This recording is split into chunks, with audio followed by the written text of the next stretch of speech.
You know, for centuries, there's been this powerful spiritual movement flowing within Islam. It's one that turns away from materialism and tries to find God not just through rules, but through personal experience and this really intense, passionate love. This is the path of Sufism, and today we're going to dive right into its heart and soul. But let's start with a big question. What does it actually mean to be a Sufi? You might think there's a simple answer, but it's not nearly that straightforward. To really get a handle on the path, we've first got to unpack the name itself. And this is where it gets really interesting.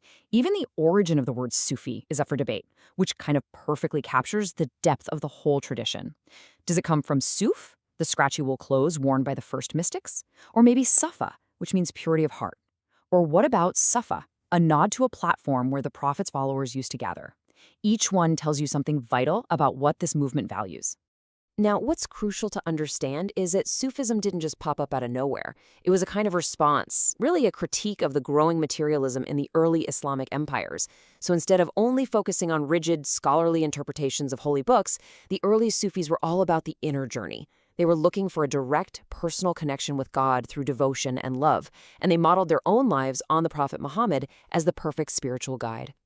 So here's our roadmap for the next few minutes. We're going to journey through the heart of Sufism.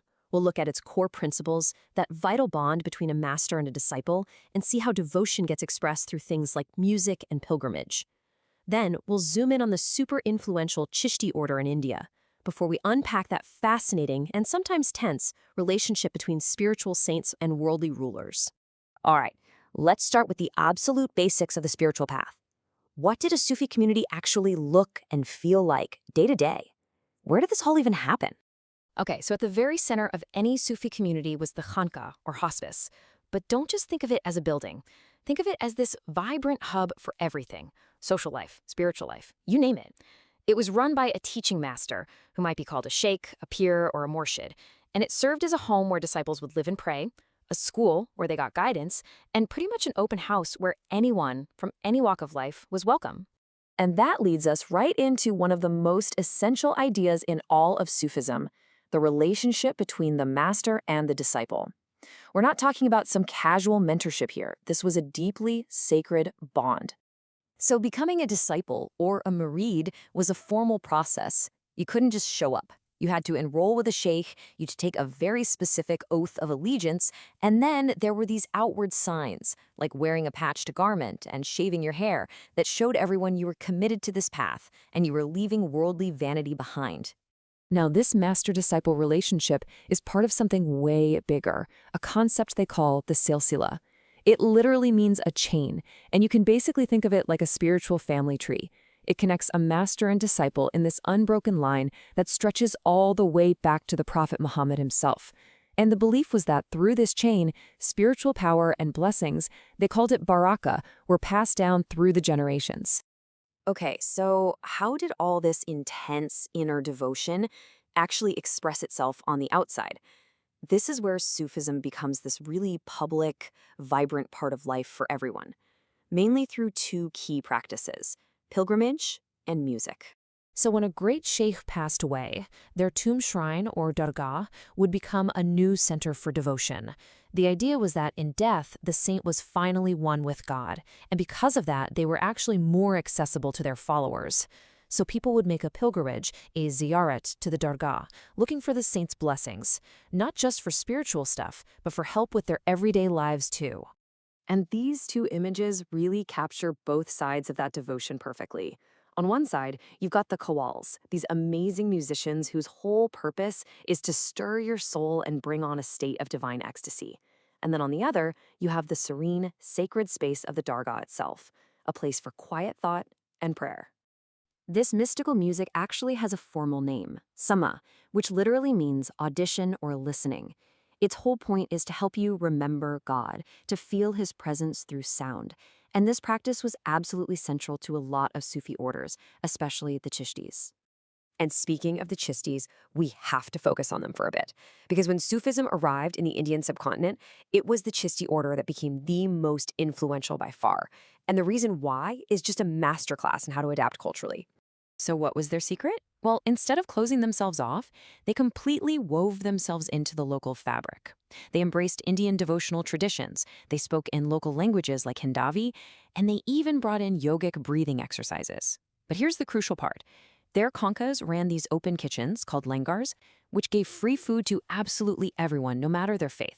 This wasn't just charity, it was a radical act of inclusion that made them a beloved and trusted part of every community they were in. And you can see their incredible influence just by looking at the lineup of their major teachers. In just over 100 years, from Sheikh Muinuddin Siji in Ajmer to Sheikh Nizamuddin Auliya and his successor in Delhi, these masters set up spiritual centers whose dargahs are still revered by millions and millions of people today. But, as you can imagine, with that kind of massive popularity, you start to get attention from powerful people. And this led to a really complicated dance between the Sufi sheikhs and the sultans, the political rulers of the time. It was this relationship built on a very delicate balance of piety and power. And this created such a fascinating tension. See, the Chishti ideal was to live a simple life, a life of austerity, and to keep a strict distance from worldly power. But the reality was that sultans and nobles were constantly offering them unsolicited gifts. We're talking grants, land, money, and they often accepted them, which created this really complex dynamic. So why did the sultans even bother? Well, it was totally a symbiotic relationship. Rulers needed the Sufis to seem legitimate. Think about it. The sheikhs got their authority directly from God, not from scholars or laws. So by cozying up to a beloved saint, a sultan could win over the people and get a kind of spiritual stamp of approval for his rule. And yet, the greatest sheikhs always held on to their ideal of austerity. This quote from Sheikh Nizamuddin Auliya is just so powerful. When a ruler tried to give him land, he basically said, "What have I to do with gardens and fields and lands?" He was making it crystal clear that his focus was on the spiritual world, not the material one. This image really captures the essence of everything we've been talking about. You have the master, the source of all the guidance, and you have the musician representing that path of sama, that ecstatic, joyful remembrance of God. It's just a perfect visual of mentorship and mystical practice all in one. So, when you boil it all down, the legacy of Sufism isn't just one single thing. It's a path of incredibly deep personal devotion, it's a story of amazing cultural blending, and more than anything, it's a testament to the power of trying to find the divine through a profound, all-encompassing love. And that kind of leaves us with a final thought to chew on.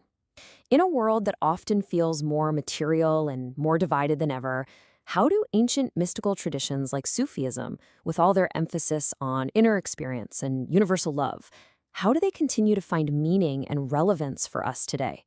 That's definitely something to think about.